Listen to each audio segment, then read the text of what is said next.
যাই হোক সম্মানিত হাজিরিন, আসুন আমার বক্তব্যের দিকে চলে যাই। ওরে আল্লাহ পাকের গোলামরা শুনে নাও, আপনারা আওয়াজ করিয়া বলবেন এইদিকে আসেন, আর মনে মনে কথাটা শুনেন, গভীর মনোযোগ দিয়া কথাগুলো শুনেন। ওরে আল্লাহ পাকের গোলামরা শুনে নাও, শুনে নাও। আপনারা বলেন তো দেখি, সব নিয়ামত দেওয়ার মালিককে? সব নিয়ামত দেওয়ার মালিককে? এই যে বর্তমানে এই ডিজিটাল জামানার যুগ, লাভ ছাড়া কোনো কাজ করতে চাই না। এই জায়গার মধ্যে যদি এই কমিটির ভাইয়েরা, কবরস্থানের ভাইয়েরা এই ধর্ম মেহফিলের আয়োজন না করিয়া যদি একটা গান বাজনার আয়োজন করতো, কোন যদি নায়িকাকে আনিয়া এইখানে যদি ড্যান্সের আয়োজন করতো, গানের আয়োজন করতো, আপনারা দেখতে পারতেন সন্ধ্যার আগের থেকে নিয়ে সারা পর্যন্ত পুরুষ এবং মহিলা এক জায়গার মধ্যে দাঁড়ায়া হইলেও সেইগুলা শ্রবণ করতো। জোরে কোন ঠিক কিনা? কিন্তু প্রিয় মুসলমান শুনে নাও, যারা নাচ গানের মজমায় যায়, যারা গানের অনুষ্ঠানকে পছন্দ করে, ওই কাজটা হলো আবু জেহেল, কুতুবা সাহেব, বড় বড় কাফেররা গান বাজনার আয়োজন করতো আর গান বাজনা করিয়া করিয়া সারা রাত কাটাইতো। যারা গান বাজনাকে ভালোবাসেন, মহব্বত করেন, তাদের হাসর হাসর হয়ে যাবে আবু জেহেল, কুতুবা, বড় বড় কাফেরদের সাথে। নাউজুবিল্লাহ। আর যারা এই মজমার মধ্যে আসিয়া যান এবং বসিয়া যান, আল্লাহর নবী, দয়ার নবী আজ থেকে নিয়ে এই দুনিয়ার জমিন থেকে নিয়ে ১,৫০০ বছর আগে দুনিয়ার জমিন থেকে, প্রিয় ভাইরা, আমার আপনার নবী, দরদের নবী, উম্মতের কান্ডারে নবী মুহাম্মদুর রাসূলুল্লাহ সাল্লাল্লাহু আলাইহি ওয়াসাল্লাম ১,৫০০ বছর পার হয়ে যায়।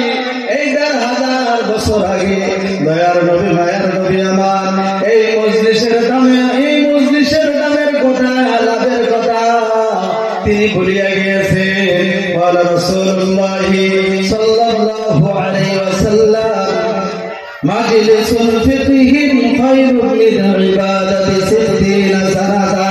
একবার জোরে বলা যাবে না সুবহানাল্লাহ? আওয়াজ করে একবার বলেন সুবহানাল্লাহ।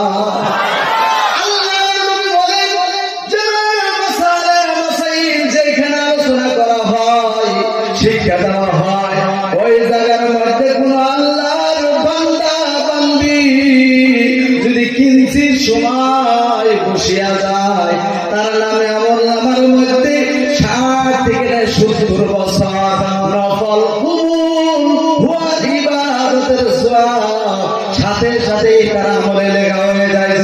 সুবহানাল্লাহ।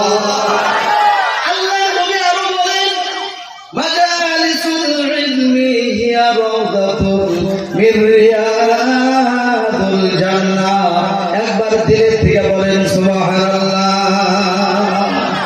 ও প্রিয় মুসলমান, আল্লাহ পাকের গোলামরা শুনে নাও, আল্লাহর নবী বলেছে দুনিয়ার জমিনের মধ্যে যেখানে আল্লাহ রাব্বুল আলামিনের নাম গুণ নেওয়া হয়, জিকির আজকার করা হয়, কুরআন এবং হাদিসের আলোচনা করা হয়, ওই মজমাটা সাধারণ কোন মজমা নয়, মজলিস নয়। ওই মজলিসটা দুনিয়ার জমিনের মধ্যে জান্নাতের বাগান। বলবেন সুবহানাল্লাহ? জান্নাতের বাগানে বসতে পেরে আপনারা খুশি না বেজার? কম না বেশি? আওয়াজ হয় নাই, জোরে কম না বেশি? এটা জান্নাতের বাগানে বসা আছে। আর যারা বাইরে আছে তারা কি জান্নাতের বাগানে বসা আছে? বসা নাই। আরে প্রিয় মুসলমান, যাই হোক, লম্বা আলোচনা আমি করবো না, আমি সংক্ষিপ্ত আকারে বলি ভাই, আমাদের অঞ্চলের মা বোনেরা মুরগি, হাঁস মুরগি পালে কি পালে না? হাঁস মুরগি পালে, দেখবেন ওই হাঁস মুরগি যখন ডিম দেয়, ডিম দেওয়ার পর ১০-১৫টা ডিম দিয়া ওই হাঁস মুরগিটা বসায় দেয় না? ওই হাঁস মুরগির পেটের নিচে মুসলমান, ওরে আল্লাহ পাকের গোলামের গভীর মনোযোগ দিয়ে কথাটা শোনো। আপনারা বুঝতে পারবেন শিক্ষিত সমাজ, দেখবেন মাসখানেক যাওয়ার পর ওই দিনের থেকে সুন্দর সুন্দর ফুটান্ত বাচ্চা, ফুটফুটা বাচ্চা বাহির হয়। আর দেখবেন দুই একটা ডিম হঠাৎ করিয়া মায়ের পাখার বাইরে এবং পেটের বাহিরে যদি থাকিয়া যায়, 10-15 দিন যাওয়ার পর ওই ডিমটা নষ্ট হয়ে যায়। আমার মা বোনেরা ওই ডিমকে বলে বাউডিম বা কাঞ্জারে, চিল্লা কোন ঠিক কিনা?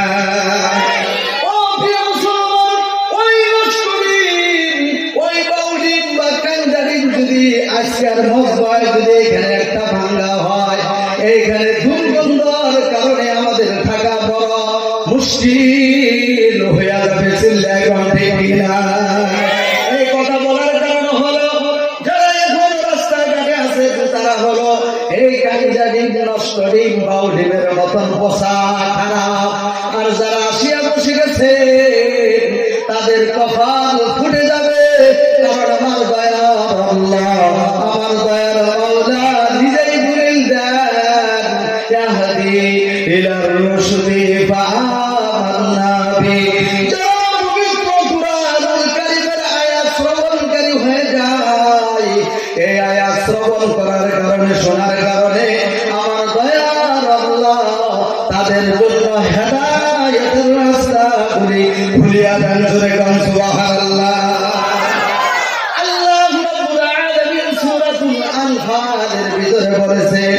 আমি আয়াতটা বললাম না, সংক্ষিপ্ত আকারে তার তর্জমা শুনে যারা কুরআনুল কারীমের তেলাওয়াত শ্রবণকারী হয় তাদের ঈমানটা বাড়িয়া যায়। একবার জোরে বলা যাবে না সুবহানাল্লাহ। যাই হোক, এক কথাই শেষ করলাম, আপনারা আওয়াজ করিয়া বলেন, সব নিয়ামত দেওয়ার মালিককে।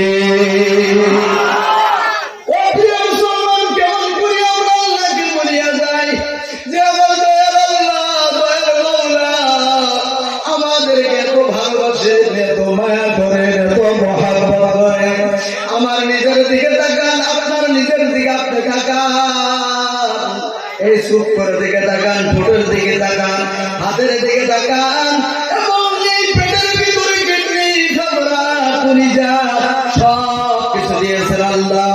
আল্লাহ রাব্বুল আলামিন পবিত্র কুরআনুল কারীমের ভিতরে অগণন আয়াত কারিমা নাযিল করেছেন নিয়ামত সম্পর্কে বর্ণনা। আল্লাহ রাব্বুল আলামিন বলেন, আলাম নাজআল লাহু আইনাইন ওয়া লিসানান ওয়া শাফাতাইন, আলাম নাজআলিল আরদা মিহাদা ওয়াল জিবালা আওতাদা। চিল্লা কোন সুবহানাল্লাহ।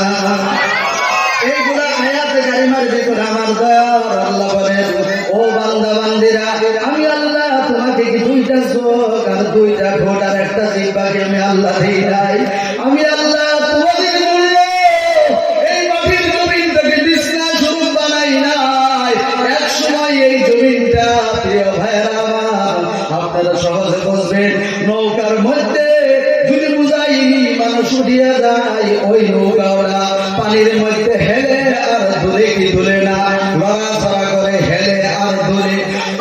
এক সময় এই জমিটা বর্তমানে পানির উপরে ভাসমান। আল্লাহ পাকের গোলাম, এই মাটির এক সময় এই মাটিটা পানির মধ্যে হেলতেছিল, ভুলতেছিল। আমার দয়া আল্লাহ, আমার দয়ার মাওলা চিন্তা করিয়া দেখে, বছরের মধ্যে 1-2 বার যদি ভূমিকম্প আসে, আমরা ঘরে থাকতে পারি না, দৌড়ে দৌড়ে আমরা রাস্তায় বাহির হয়ে যাই, পথের বাহির হয়ে যায়।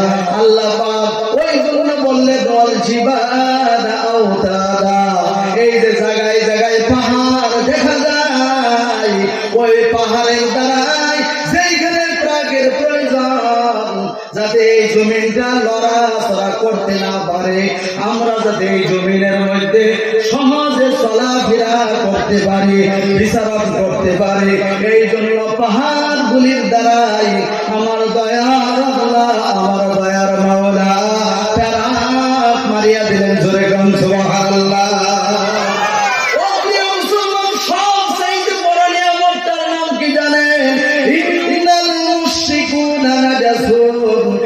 নিশ্চয় আল্লাহ রাব্বুল আলামিন আমাদেরকে মুশরিকের করে কাফেরদের করে জন্ম দেন নাই। সবচাইতে বড় নিয়ামত হলো আমরা শ্রেষ্ঠ নবী শ্রেষ্ঠ উম্মত করে আমাদের মুখে মুসলমানের ঘরে জন্ম দিয়েছে। এটাই হলো আমাদের জন্য বড় নিয়ামত, কারণ মুশরিকরা হলো নাপাক। আল্লাহ পাক নিজেই বলেন ইন্নাল মুশরিকুনা নাজাসুন, নিশ্চয় মুশরিকরা হলো নাপাক, মুসলমানেরা হলো পাক। সূরা সুবহানাল্লাহ। যাই হোক প্রিয় মুসলমান, আল্লাহ রাব্বুল আলামিন আরো একটা নয় দুইটা নয় 100 নয় 200 নয় 1000 নয় 2000 নয় মিলিয়ন মিলিয়ন বিলিয়ন বিলিয়ন নিয়ামত আমার দয়ার আল্লাহ আমাদেরকে দান করেছে। কোনদিন নিয়ামতের দাম খাজনা চান নাই, চাইছেন কোনদিন? এই যে উমরের মধ্যে গেলাম, আল্লাহ নবীর মধ্যে তওয়াফ করার জন্য গেলাম এবং নবীর এই নবীর রওজা জিয়ারত করার জন্য গেলাম। সেপ্টেম্বর মাসে আমি একটা গ্রুপ নিয়ে গিয়েছিলাম। আমাকে আল্লাহ পাক নিয়েছিলেন আপনাদের দোয়ার বরকতে। যখন দিল্লি এয়ারপোর্টের মধ্যে গেলাম, আপনাদের খারাপ লাগতেছে? যাই হোক ভাই, অল্প আমার ওয়াজ লম্বা হয়, সংক্ষিপ্ত আকারে বলতেছি, তাড়াতাড়ি করি। প্রিয় মুসলমান ভাইয়েরা, দিল্লি এয়ারপোর্টের মধ্যে যাইয়া যখন আমি আধা লিটার পানির বোতল কেনার জন্য এয়ারপোর্টের মধ্যে গেলাম রে ভাই, যাওয়ার সাথে সাথে আধা লিটার পানি নিয়ে নিলাম। সাথে সাথে আমার কাছে টাকা চাইল 50টা। আমাদের গাঁও গ্রামে মন্দিরের মধ্যে আধা লিটার পানির বোতলের দাম 10 টাকা। কয় টাকা করে কর? সবাই কর কয় টাকা? 10 টাকা। আর এয়ারপোর্টের মধ্যে সব চাইতে বস্তুগুলো অল্প ভিআইপি হয়, দামি হয়, ওই জন্য দাম অল্প বেশি। যখন 50 টাকা দিয়ে নিল, আমি দয়ার আল্লাহকে ডাক দিয়ে বললাম, ওগো আল্লাহ, আমার দয়ার আল্লাহর কথা মনে পড়ে গেল।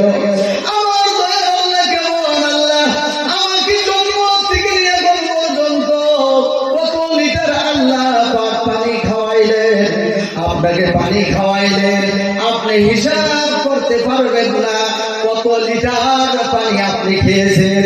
কিন্তু আমার দয়ার আল্লাহ, আমার দয়ার মাওলা কোনদিন আমার আপনার কাছে 1 টাকা করেও চান নাই। আপনারা কোন চাইছে? ও আল্লাহ, বাকির গোলামরা শুনে নাও, আমার দয়ার আল্লাহ কেমন আল্লাহ। সূর্যের বহর দিল, রাত্রের অন্ধকার দিল, অক্সিজেন গ্যাস দিল। আমার মধ্যবর্তী বরবাডা ফকরউদ্দিন কলেজের পাশে বাসা, একটা কিডনি ড্যামেজ হয়ে গেল। সেন্টার মধ্যে যাইয়া একটা কিডনি 16 লক্ষ টাকা দিয়া কিনিয়া ফিটিং করিয়া আসলো। আমাকে ডাক দিয়ে বলেন, একটা কিডনির দাম বর্তমান বাজারে 16 লক্ষ টাকা। আমার দয়ার আল্লাহ আমাদেরকে একটা নয় 2টা কিডনি দিয়ে দিয়েছেন রে ভাই। তাহলে 2টা কিডনির দাম কত ভাই? বর্তমান বাজারে 32 লক্ষ টাকা। সারা শরীরের দাম, পার্সের দাম হবে 2 কোটি টাকা। বলে প্রিয় মুসলমান, আল্লাহ পাকের গোলামরা, আমার দয়ার আল্লাহ কোনদিন এইগুলার খাজনা দাম চান নাই। শুধু বলেছেন, ওরে আমার বান্দারা, ও আমার বান্দিরা, আমার নিয়ামত পায়া নিয়ামতের শুকর যদি তোমরা আদায় করো, নিয়ামত পায়া যদি নিয়ামতের শুকর আদায় করতে বলে হয়ে যাও, আমি দয়ার আল্লাহ তোমার জীবনের নিয়ামত গুলা বাড়ায়া দিব। আর যদি নিয়ামত পায়া নিয়ামত খায়া যদি আমি আল্লাহ পাকের শুকর আদায় না করো, আমি আল্লাহ তোমাদের জীবনের নিয়ামত গুলা ছিনাইয়া নিয়া আমি আল্লাহ তোমাকে বড় আযাব মুসিবতের মধ্যে গ্রেফতার করব। যাই হোক প্রিয় মুসলমান, আমরাই তো বলি যার নুন খাই তার গুণ গাওয়া লাগে।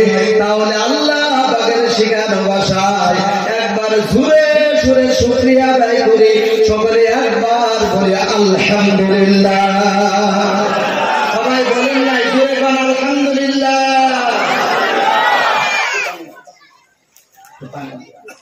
দয়ার নবীজির প্রতি দরুদ ওয়া সালাম সকলে আরেকবার অন্তর থেকে মহব্বতের সহিত দরুদ পড়ি সকলে বলি সাল্লাল্লাহু আলাইহি ওয়াসাল্লাম।